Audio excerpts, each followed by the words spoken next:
morning, everybody. Welcome to the stupidly made-up holiday Cyber Monday. Monday, where you waste your money online. So welcome to Cyber Monday here on Board Game Breakfast at the Dice Tower. We have a deal for you. Two deals, actually. First, we have a contest from Panasaurus Games to get 2 copies of That Time You Killed Me, which I just reviewed. Very much worth checking out. An abstract strategy game with a theme that makes sense. You're jumping around in the past, present, and future, chess-like, and then it has different modules you mix and match. It is brain melty, but you can win a copy of this. This is for the USA only, and just as an aside, when people ask why contests are where they are, it's from the publisher, and it often has to do with legalities of where the contest can be held. So this one's for the US only. All you have to do is email us at contest@dicetower.com.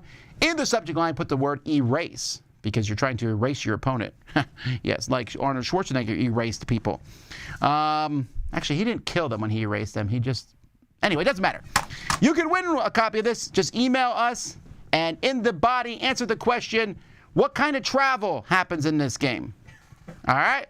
And then we'll pick 2 winners to win this. So, that's one contest we have. We have another contest going on, but this contest is one that you need to jump on post-haste. So 2 weeks from today, we're starting the Winter Spectacular, folks, and it is going to be a spectacular thing. I'm excited about it. We're doing something we've never done before. We're going to do 4 square reviews live. 4 square reviews. 16 people. I'll be in all 4 of them, so it's not 16 people. But we're going to do these live. We've never tried this before, so it'll be an interesting concept to see. And they're all going to be some fairly decent-sized games that we're talking about. And we're also going to be doing Best of the Year, all kinds of Top 10 of the Year. We're also playing some games. You know, people, we just reviewed on Saturday, we reviewed Dune Imperium. Yesterday, we reviewed Dune Imperium, the Rise of Ix expansion, and people said, I wish you would play that. We are in the Winter Spectacular. So other things are happening there too, so we'll announce that and put up a schedule. But we always end our Winter Spectacular, when I say always, we did last year, but we'll continue to, with our bloopers and funny moments of the year video that we put together. But to do that, we need your help. So what I'm looking for is for you to pick some funny moments from the past year and email me at tom@dicetower.com. In the subject line, put Best of 2021, and you can win this contest. We're going to pick a random person is going to get a big, giant box of games that we're going to put together at the studio. Some of them will be amazing. Some of them will be not amazing. And we'll throw in some other extra stuff, too. So the winner's going to get a big box of stuff. And all you have to do is do that. Now, I will ask this. I already know that the top 10 terrible game names list exists. I already know the Z is wrong, and we already know about Mike doing the intro to We'll Play It Live, all right? All that stuff's already been said, so I want something different. Look for deeper cuts. Go back to the beginning of the year. Find me stuff I haven't seen before. A lot of people are sending me the same stuff over and over. But what's a moment that you found funny or interesting? Let us know. Email me, and you can enter that contest. Timestamps are great. Oh yeah, and you do need to put a timestamp. I need to be able to find it. So put a timestamp of where it is in that video. Okay, so that's our 2 contests. Now, lastly, before we jump into Board Game Breakfast, I want to do a few shout-outs from people who backed our Kickstarter. I want to say thank you to Kenneth. Thank you to Matt LaFonte. To Anders Hagbakken. To Graham Melvin from Mississauga, Canada. To the Denver gaming community and Team Cardboard. And finally to Jesse Cly, sole member of the gaming group Schottentotten Soldaten Tanten Toon Stelling, located in Teotihuacan. Thanks so much for supporting our Kickstarter. Anyway, let's get started. Here we go.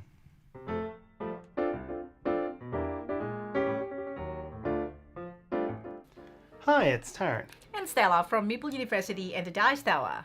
Now we talk about escape rooms, how much we love escape room styles, games from Exits, Unlock, Deckscape, and so on. Now we've got Quezzle here. What is Quezzle short from? So it's a quest and a puzzle. There you go. And it is a set of 4 wooden jigsaw puzzles. Yep. Which include a puzzle or an eagle eye type challenge once you've got it built. It is very unique. So I think each piece actually unique. It's got unique shape, and like this one, this little man over here, Very cute. This is from the first one. Let's not mix it together. Yep, and a lot of these pieces link together with more than one other piece. Yeah. And so once you've completed the puzzle and you're looking for things, it will then direct you to start using certain pieces to find certain things to make other puzzles. And they've got these instructions in a cute paper, and they went on Kickstarter, but I think they have a web shop as well, something like that.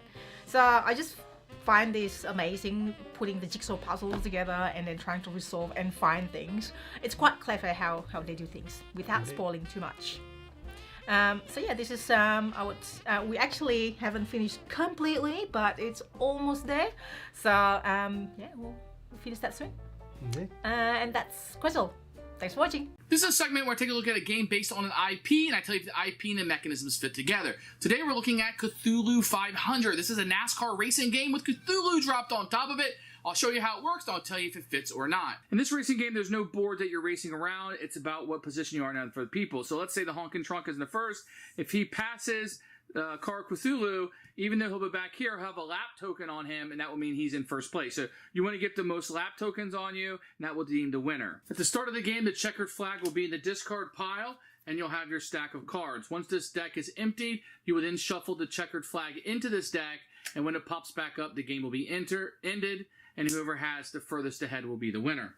On your turn, you can take two actions. You can play an action card, which would allow you to just do what the card says. This one in particular heals you. It allows you to pass somebody. At that point, you roll a six-sided die. So if the card Cthulhu wanted to pass Satanic Pushcar, you roll a six-sided die plus any of your modifiers. If you're successful, then you move up. If you tie, then it'll be damage, and you flip this over and your stats can change. You can also pit, which will allow you to add, say, a pair of tire cards. You can add one thing per pit. You can add modifications to your card. If anybody passes you, they take damage. And you can add drivers to your car also, and they can help you with your stats. In addition, there are reaction cards that can be played that can kind of cancel what other people are doing.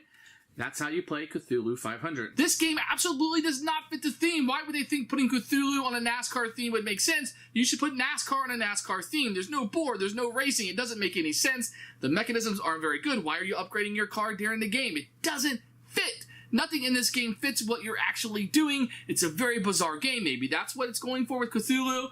Why would you put Cthulhu on a NASCAR game? If you're looking for a card game with some unique things and you can get past the fact that it's a racing game without a board, this may be for you. But for everybody else on the planet, you're just going to be sitting around going, who made this decision? So for me, absolute purge, not something I would recommend. The game isn't very good, the IP doesn't make sense, and there's no reason for you to play this racing game with all of the racing games on the planet.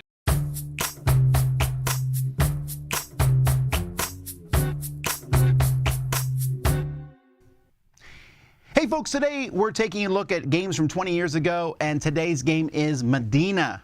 So Medina is, which actually had a reprint in 2014 from Stronghold Games, designed by Stefan Dora. One of the things that's very attractive about Medina is the fact that it is a 3D game. Everything in this game is blocks. You open it and there's just blocks everywhere. And it is kind of a push, a chicken style game, because what it is you are building these areas of buildings of the same color together, and you can take control of one at any point essentially, but if you take control of it too soon, it can't be built anymore, and or other people are going to mess it up. They're not going to help you build that group out. But if you wait too long, somebody else will claim it. And there's different kinds of buildings. You're building a wall around the city, you're building a street in the middle, there's little markets that you put next to these palaces. It's a pretty solid game. Now, I will say that it's very abstract. I mean, yes, the different buildings mean something based on where they're put, but overall, the visual aspect of it and the chunkiness of the blocks make this one a really solid game. When Stronghold redid it back 7 years ago now, I was very excited about it, and we still, I believe, have a copy of this in the Dice Tower library. If we don't, I would put one in, because it's that kind of unique game that you'll pull off the shelf. I suspect we will not see another reprint of this, although who knows, they reprint everything these days, because I don't know that this is the kind of game that people want to play now. As it's very abstract. You're just placing buildings out. But I like the concept of it. It's a little too, I think, in your face, but it's a very interactive game because it's going to crush some people's feelings in a sense that like I'm about to claim this and someone else claims it before you. And I've seen some games where some people have fairly low scores because they just waited too long or went too early, you know, then took control of the different colors. But I really enjoy Medina, and I highly recommend it. I have it as a 7.5 here, and that rating stays firm today. So that's my game from 20 years ago, Medina. Hi, everybody. Hello, we are Ryan and Bethany. From Ryan Bethany Board Game Reviews. All right, today we're talking about Tiny Epic Kingdoms. In this game, it is a 4X game in a tiny box. All right, so you've got your expanding, you've got your exploring, you've got your exploiting, and of course you're trying to exterminate the other players. All right, so in this game you have all these different resources that you're tracking as well because you have different actions that you can take. There is an action selection mechanism that when I take an action, everybody else gets that same action, which can be a lot of fun because you can kind of block people out of certain things. But as you're building up these resources, you know, you want to use once you build up enough of your building resources, you want to build a stronger defense tower. Once you had enough mana resources, you want to do some research and get special abilities. Once you have enough food, maybe you want to upgrade your people and get a new person onto your board. So you're always kind of tracking these different resources to kind of know which actions are going to be best for you. Speaking of tracking things, nice segue, Ryan. Thanks, Ryan. All right, so I have been tracking my calories lately and also, along with that, my carb intake because that is something that's been a challenge for me recently. And you know what? That has been really helpful to see kind of where I'm at, what I'm taking in, what kind of carbs I'm taking in, what kind of sugars, all that kind of stuff. So then I know in the future what to do better at. Yeah. And I'm using a free app called Lose It right now, which has been very helpful to me so that way I can track everything, see where I'm going, see what I need to do in order to hit my weight loss goals and my health goals. It kind of forces you to be honest too. Right. Yeah, so this game was really fun. I thought the one thing that I was really impressed with this game, which I'm actually just impressed with all Gamelin games, was the variety. So there's a lot of factions. So all the actions are the same, right, of what you can do, but the factions really change your special abilities drastically amongst them. And as always, I'm just really impressed with how much variety that they're able to do in such a small package. I will say stick to the 3 and 4 player count games. Yes. It says it's 2 to 5, but at 2 it's weird, at 5 it gets weird. Stick with 3 and 4, you're going to have the maximum interaction and synergy. Everybody, thank you so much for watching. If you want to hear more from us, you can find us on Facebook or YouTube or Ryan Bethany Board Game Reviews. Everybody, this is Ryan and Bethany, hoping you have a happy, healthy breakfast. Bye everybody. Happy breakfast, everyone. So now and again is that real first world problem. Too many games for your gaming shelf. So it is that sort of time of the year again. Essen Spiel has just been, and for me that's always the time of the year where a lot of games come out because they like to release them, you know, for Christmas and stuff. So lots of new games are coming in and they don't always have space on the shelf. They're not always new games. You know, this, for instance, is a prototype, Floating Floors. That'll be coming out next year. I don't like to get rid of too many games because a lot of them I enjoy playing this. I don't want to get rid of that experience. But recently I've had to start going, well, I've not played that in a year or so. Now, some games I have sort of let slide because they're fun games that maybe need a big group of people. And in the last year, that's not been necessarily possible. But some smaller games that, well, you know, they could have hit the table but didn't. Like Blue Lagoon, for instance. That's on my outgoing pile at the moment. Not because it's a bad game, I really enjoy it, I actually would play it, but it's not hit the table in over a year. It easily could have at 2 because it's a good game at 2. So it's being cut from the collection. Other ways, I do try to put some expansions into base game boxes. I did that with Wingspan, but then the Oceania expansion doesn't fit into the base game box, which is a little frustrating. But how do you guys get around sort of not having enough room? You don't need a shelf maybe this big. You might just have a small area into your house. You might have a small single shelf that you can put games. How do you decide what to get rid of, and how do you sort of get around that issue? Anyway, until next time, have a great breakfast.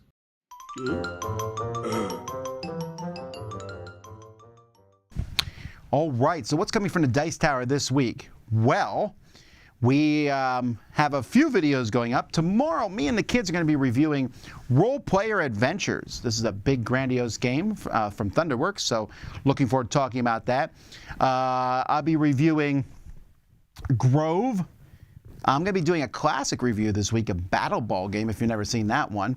Tumbletown, Shovel Knight, Brian Boru, Tranquility, Fake That. And the big review this week, the biggest review will be coming out probably Sunday, and that will be a Foursquare review of Arc Nova, the newest Capstone game. So come check out that review, see what we think of it. And then, of course, we got other things. We have likely a live top 10 this week. Topic to be determined, because we're having a meeting about that after the board game breakfast here. Of course, we have our live shows. So later on today at noon, I do I'm sorry, I shouldn't say later on today. At 10 o'clock today, Z is going to be doing What's Happening, where he plays an app live. Then at noon, I do a Q&A. Tomorrow, we have our Shoots and Marbles at 3 o'clock. That's a lot of fun. And then Wednesday, our Crowd Surfing, where we take a look at Kickstarter projects at 2. On Thursday, we will be, let's see, Board Game Breakfast at 10 a.m. in the morning. And so we got a lot of different live shows coming this week. We hope you enjoy them. And of course, I mentioned my stuff, but there's all sorts of other reviews going up. Like, for example, Brian's taking a look at Great Western Trail. Matthew's doing a Teach to Teach and Seven Wonders. There's just different games going up. Matthew's doing 2 Teach to Teach this week. So lots of stuff coming out. Take a look at all of it. The holiday season is upon us, and for many of us, that means hanging out with large groups of family members. One thing I recommend is trophies. Trophies really help justify your life decisions to judgy family members and get them off your back. I won this trophy by winning the Laughing Skull Comedy Festival, beating out hundreds of comedians from around the country. How you like that, Dad? How you like that? Also, I recommend the game Trophies. It's pretty fun. Trophies is great for a large group of people who've never really played games before. Honestly, it feels almost more of an activity than it does a game. It's fun, it's not competitive, and it's timeless. So it's great for your weird uncle who keeps saying time is a false construct. In Trophies, all cards will have a letter on one side and a number of categories on the other side. The judge will reveal a letter and then pick a category, and players blurt out an answer as quickly as possible that starts with this letter. Capital city. Casablanca. Is that a capital city? Vegetable. Cauliflower. The judge can either award this to the fastest person to response or their favorite answer. You can play it either way. This is not a game I'm going to pull out on game night very much, but it is a really fun party activity and perfect for holiday gatherings. Plus, if you win, you get a little trophy! Ha ha ha ha ha! That's right, there's no participation trophies here. You gotta win, baby!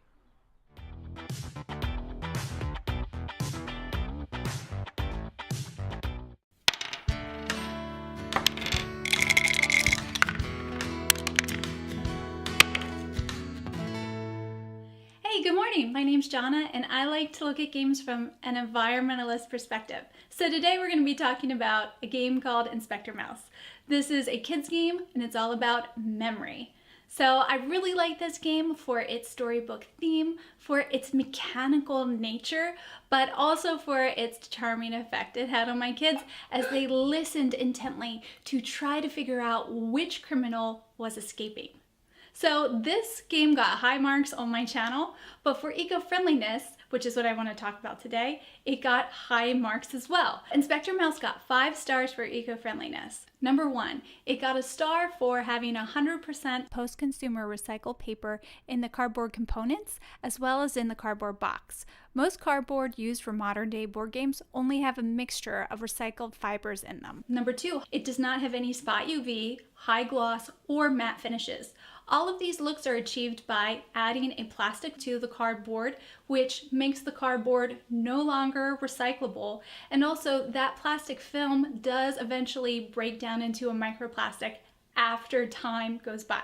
Number 3, they reduced some of the single-use plastic in their game by shipping some of the components in brown paper bags. Number 4, This game does not have a plastic box insert.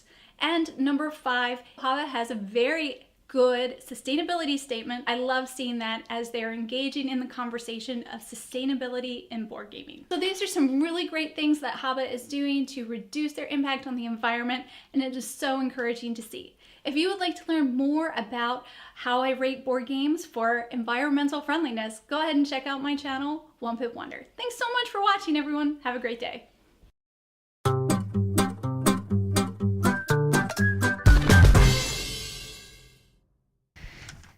No thanks! You know,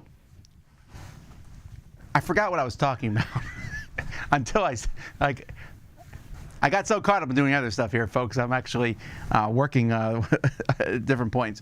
I'm watching the segments as you are watching them too, and that, yes, it's the smallest trophy in the world. Okay, but thanks, no thanks is a very popular game, and I think I just called this that because, hey, Thanksgiving just happened, and a lot of people, yes, I know very much that a good chunk of our audience is worldwide, and Thanksgiving is an American holiday, but I mean, I celebrate it. So in Thanksgiving, we give thanks for a lot of different things, and so I just thought I would mention a little bit of that here as we look back at the year as a whole.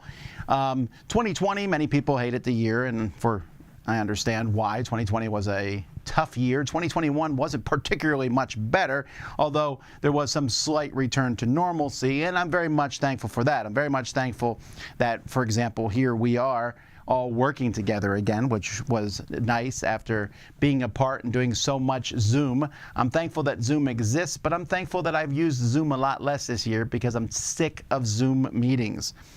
I'm thankful, though, that we're able to get back together. I'm thankful that we were able to all get vaccinated so we could be together. I'm thankful we were able to have several in-person conventions this year. We were able to go to Gen Con, and we had different Dice Tower retreats, and those were absolutely fantastic.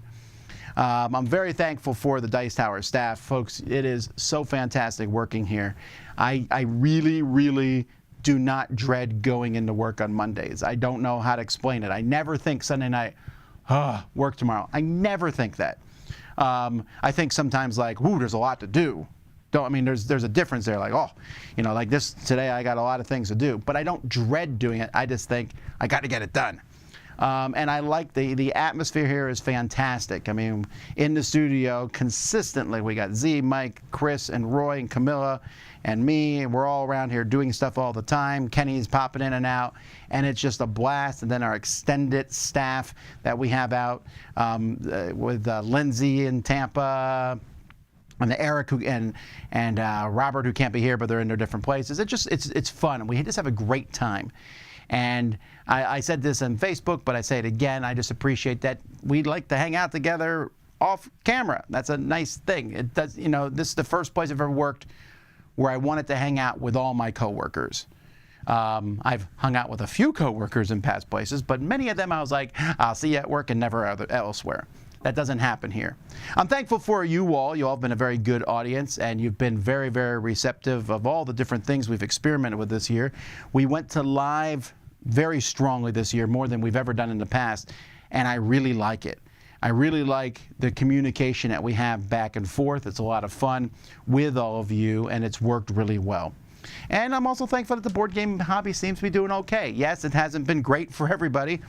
There are certain parts of the board game hobby that have been hit by the coronavirus and just various things, and it's going to happen like that regardless. But we made it through another year. Well, I mean, we still got 1 month to go, although the month of December, I believe, is 24 hours long. That's the way it feels anyway, as soon as Thanksgiving's over. But it's been a good year. We're thankful for all of you, and we can't wait to share some of more of that thankfulness in the upcoming Winter Spectacular. All right, let's keep going.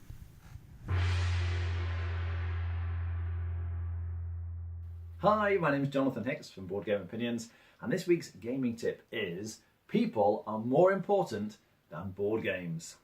Yes, I know some games might be amazing and deliver so much pleasure consistently week after week, whereas people can be so frustrating sometimes and be such a cause of pain and suffering in your life. But nevertheless, in the long run, people are more important than board games. Trust me, long-term satisfaction in life will come from the relationships you have with others rather than the relationship you have with board games. What do I mean by all this? Well, essentially, if you're gathering together with a group of other people to play a game, you should pick the game based on the people that you have. You shouldn't turn up with your favourite board game hoping to play it every single time, or after a while, people won't want to play with you. Right, what should we play? Well, I haven't played a board game in years, but I brought Cluedo. I used to love playing this when I was a child. Okay. I want to play Mage Knight. Okay. Oh, that looks fun. I'm up for that. I think we might be better playing something lighter this time. I only want to play Mage Knight. No, it's fine, old chap. Let's play that. Oh my goodness, this will be a disaster. Okay, sure. So pick the game according to the group of people that you happen to be with. If you have people that are new to gaming, take them into account. If you have a heavy gamer there as well, pick something that's got some strategy in so it'll keep them involved. If you have someone who hates social deduction games, play those kind of games with a different group of people. Always take account of the people you have, and if you do that, the people should have fun playing whatever game you happen to pick, and if people are enjoying themselves, probably you're going to have a good time as well. All right, that's my tip for this week. Thanks very much for watching. See you next time.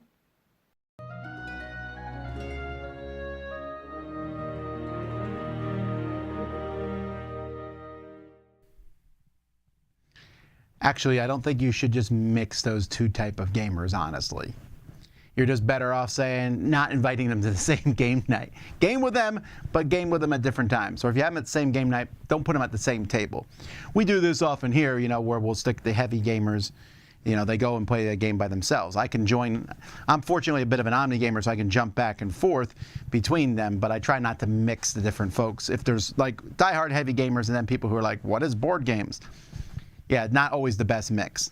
All right, today I'm taking a look at Ghostbusters Afterlife. This is a new movie that just came out.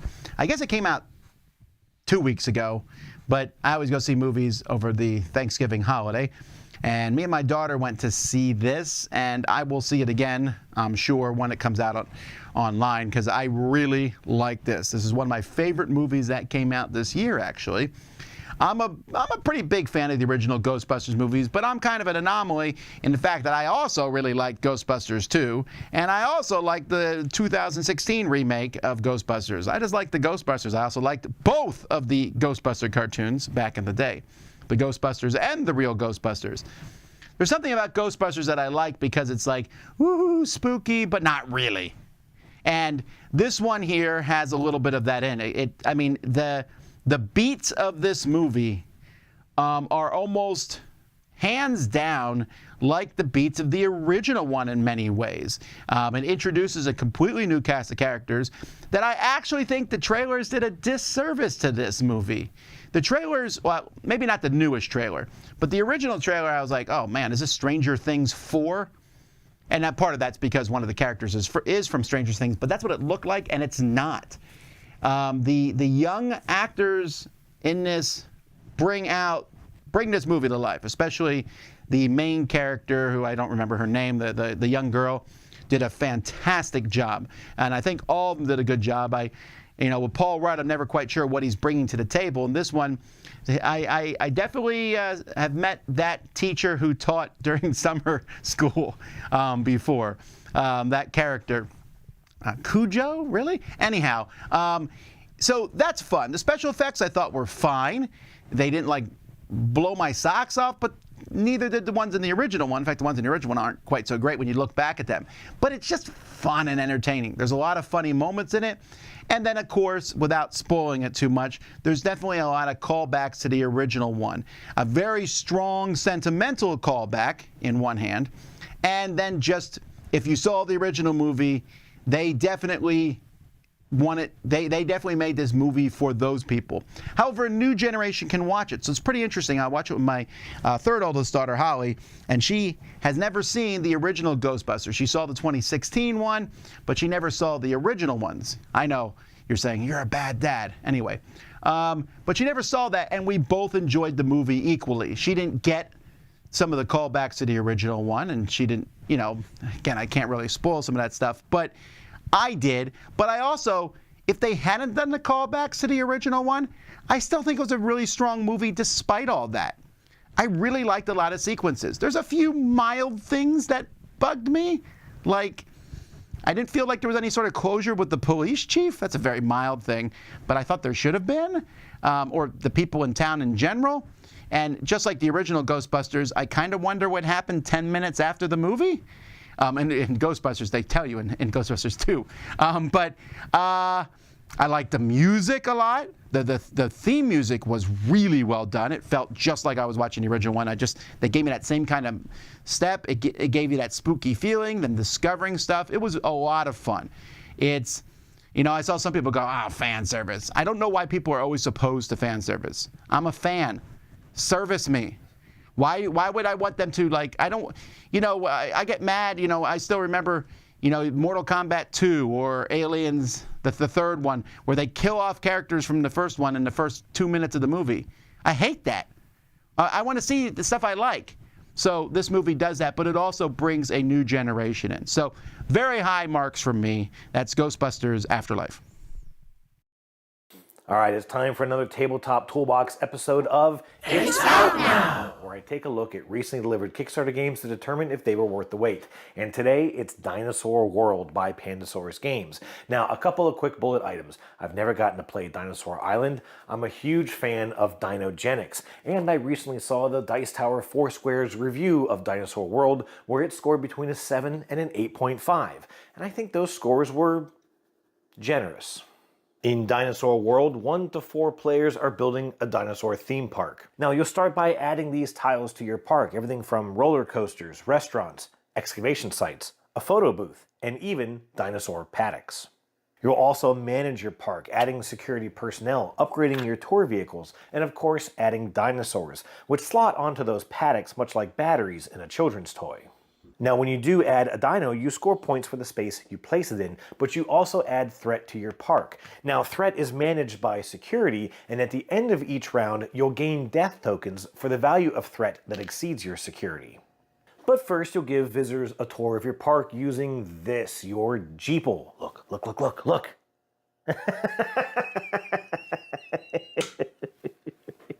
You'll run your Jeeple through the various tiles of your park, and if you land on a dinosaur paddock, you'll build excitement for the folks on your tour. But then you'll have to roll one of these 3 threat dice, and if you roll any of these symbols, you'll score additional death tokens, which cannot be mitigated by the security level of your park. And mind you, these exponentially cost points for all but one player at the end of the game. So there's 2 ways to get around this. Either you build a bunch of Borosaurs, which make you roll the least threatening die of the game, or you fill your park with vicious Killosaurs, but then never actually show them to anyone who visits your park. In the end, Dinosaur World is super thinky, deeply challenging, very swingy, but also completely traitorous to its own theme. I mean, you really gotta wonder what happens in these clearly anything goes Jeeple tours.